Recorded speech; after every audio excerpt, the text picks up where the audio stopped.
I don't know that I've recovered from that anthem yet, but I'm going to go ahead and give it a try. This is one of the many days on which I think after hearing you all sing that me standing up here is pointless because I could not possibly communicate God's love and beauty and grace better than you just did. But we'd get out very early if I quit now. So with your permission, I'll keep going. This may not come as a surprise to some of you, but I have been told by several licensed professionals that I have what's called a very busy brain.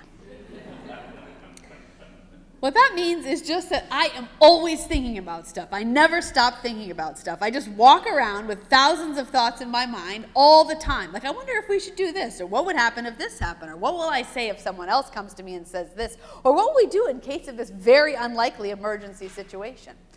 I mean, it's all the time. And yes, it can make it a little bit difficult to settle down. But the upside is that I have thought through and am prepared for many totally improbable scenarios that might unfold in life. You can confirm with Jason that this is true.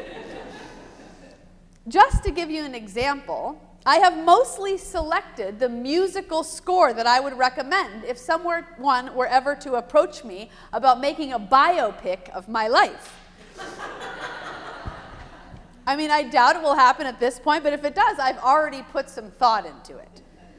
Certainly it will include some 70s folk tunes for the scenes where my parents are expecting me, and some 80s pop hits underscore my growing up years, maybe some 90s rap numbers for the coming of age scenes, and then of course a lot of touching instrumental bits a la the West Wing soundtrack for the adult moments of struggle, which inevitably resolved into joy, I hope. I have a few singer-songwriter clips in mind for the later years when I'm looking back on it all. And of course, I've selected a beautiful piece of Celtic fiddle music that I think would make a nice thread through the whole thing, and obviously which will swell as a farewell track when I'm at the end, surrounded by loved ones, flashing back to earlier scenes in the movie. This is what I'm doing at 11 o'clock at night.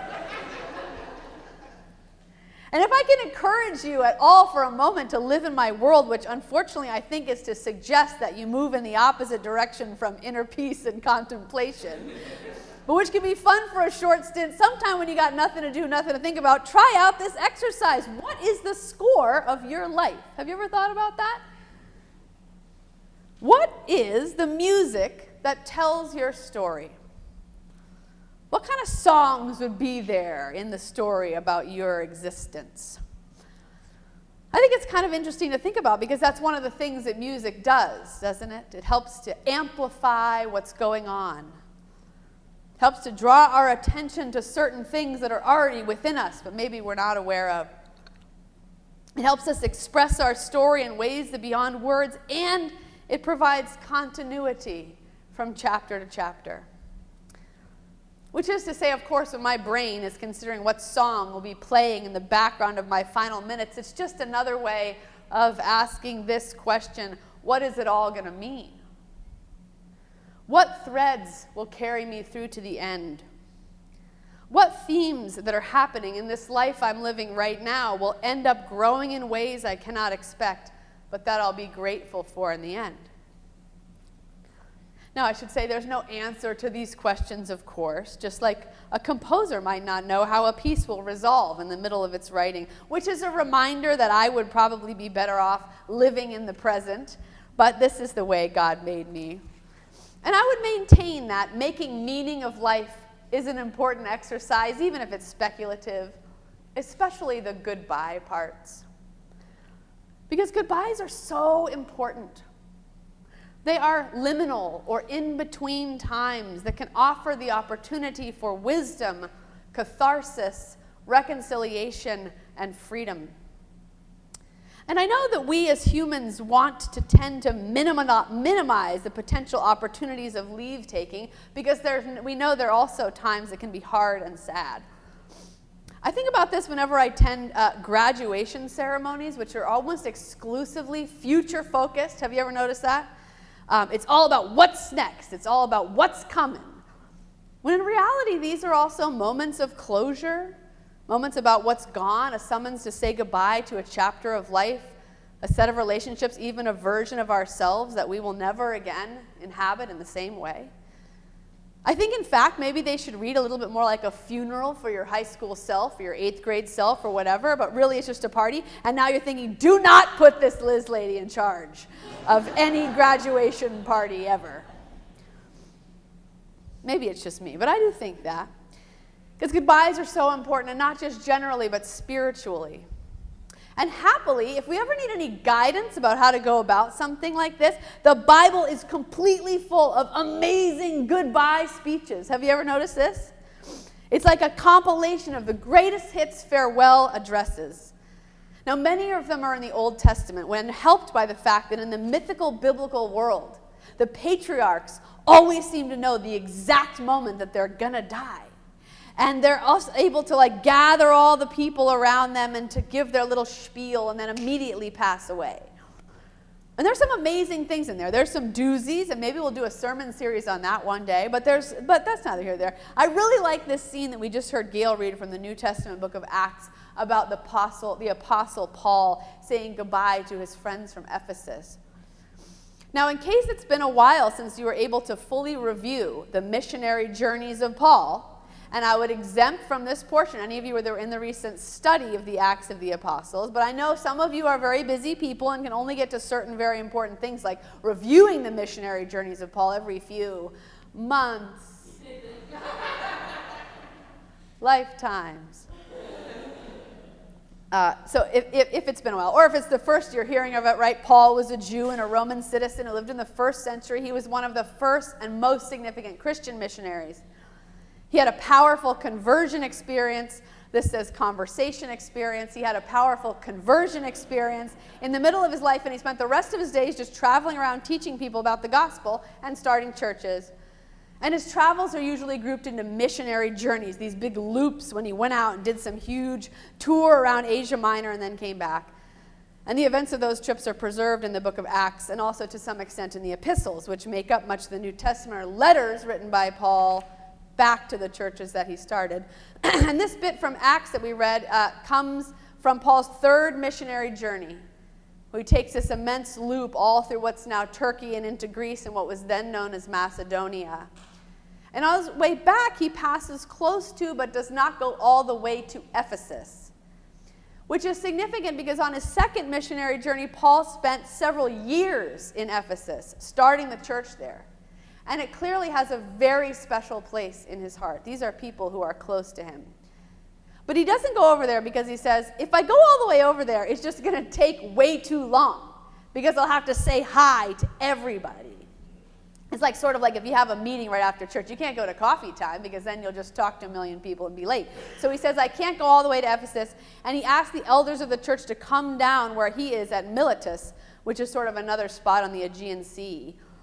And when they get there, he gives this amazing and dramatic speech to them, which he says, you know all of what has happened between us, and I did all I could for you and have helped you as much as I am able, and now I'm going on to Jerusalem, and I don't know what will happen there, but I commend the gospel to you that it may lift you up, and now I say goodbye because I'll probably never see you again. And then they pray and they cry together, and he leaves to go to Jerusalem, in which he would be imprisoned and eventually carted off to Rome to be killed, but not before he gets shipwrecked several times, in case you're up for some light reading when you get home. Start in Acts 21. But I have to say, I love what he has to say to the Ephesians, because I think it hits several important notes of any leave-taking, namely, it names what has happened. It names what's going to change, and it names what will remain the same. In Paul's case, this means saying what he did in ministry among them, then saying that he doesn't expect to be doing that work with them anymore, but also reminding them of the gospel that is shared between them, which no matter what happens will continue to be a source of encouragement and unity and blessing. Which sort of underscores one more point I want to make about leave-taking, which that is Christians, goodbyes, even difficult ones, are also meant to be the source of a particular kind of hope and affirmation. This is sometimes we see most regularly at Christian funerals. Because you see, we believe that there is this reality called the Spirit that is ever present with and within and among us. And we believe, strange as it may seem, that the Spirit keeps us bound together in unity wherever we go. It is the Spirit that makes us one body. And that fact doesn't change even when we are physically absent from one another. And so when we take leave from each other, we acknowledge our sadness, but we also witness to our faith that we are always connected, and that the love that binds us together is stronger than our parting. In fact, the whole message of the gospel is that it is even stronger than the grave. Now maybe you're wondering, what's all this goodbye talk about? Like, Liz, didn't you just get here, right? Are you going somewhere? Well, no, and in part it's because we're saying goodbye to Alejandra today, which is a significant event in the life of our community. We're releasing her from service in this particular role. I don't think it will be quite as dramatic as Paul saying, I'll never see you again.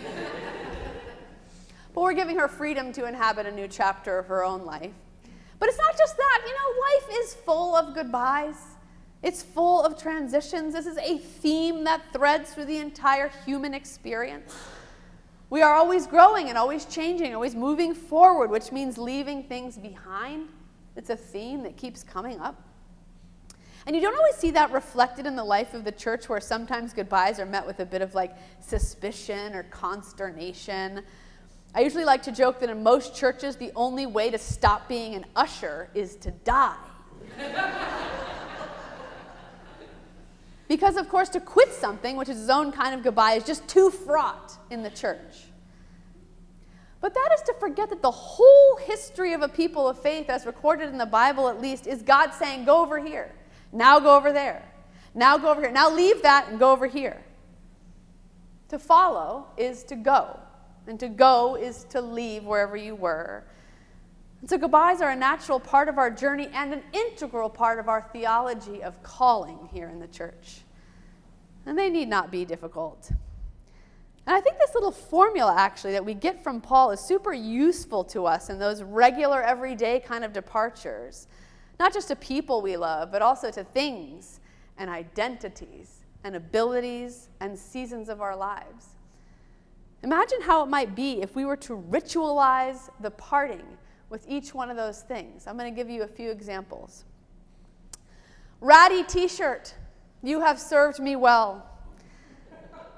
I got you at a very special concert, and seeing you has brought back memories of that time and given me comfort on many a lazy Saturday. But now I am paring down, and I am recycling you, and we will be together no more. But I will retain the good memories and the restful spirit with which you have gifted me while you go on to another life. Ability to do a cartwheel. You are an important part of my early childhood. And I can remember with glee how I used to have that little fizzy feeling in my head as I flipped over and over on the beach or on the lawn or in gym class. But now I have reached a season in which I must protect my joints so they will be preserved in perpetuity. But I will retain the amazing memories of what my young body was capable of, and I will rejoice, and I will try to live into this body with its limitations, knowing that it is a vessel of wisdom and history. And henceforth, I will no longer be doing you cartwheels, but I will watch you perform by new generations of young people living into their bodies with confidence and joy, and it will make me glad. Or how about this one? Friend who is no longer serving me well. You were my companion at an important time of life and gave me support as befitted that season.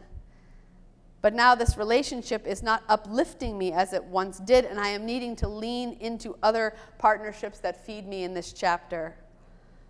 Your gifts have become part of who I am, and I will always be grateful to you for journeying by my side. I forgive you, and I hope you forgive me as we move forward from here. Or how about this one? Vision I had of my future. You sustained me for a long time in the middle of my life with hopeful ideas about what was ahead. Planning for you bound me together with the people who were by my side at that time. But things have changed, and my path is not headed in your direction any longer, and so I thank you and I lay you down with sadness, but also with hope that another destination will also carry blessings and moments of fulfillment I've not yet learned to anticipate. Can you imagine if we were to ritualize such things? I think we would be better off in the end if we did. And I think it would be not only an important catharsis for our emotions, but also a healthy exercise for our faith, helping us to learn to trust that whenever things pass from our keeping, the Spirit brings new blessings into our hands. The Spirit brings new blessings into our hands if we remain open and intent on listening for the melody of the sacred that is with us always, and within us always, and among us always.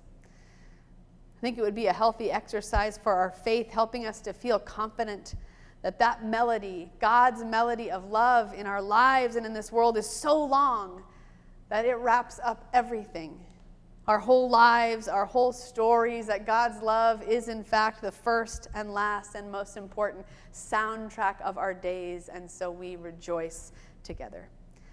Offer these words and these invitations in the name of the God who created us, who redeemed us, and who sustained us always. Amen.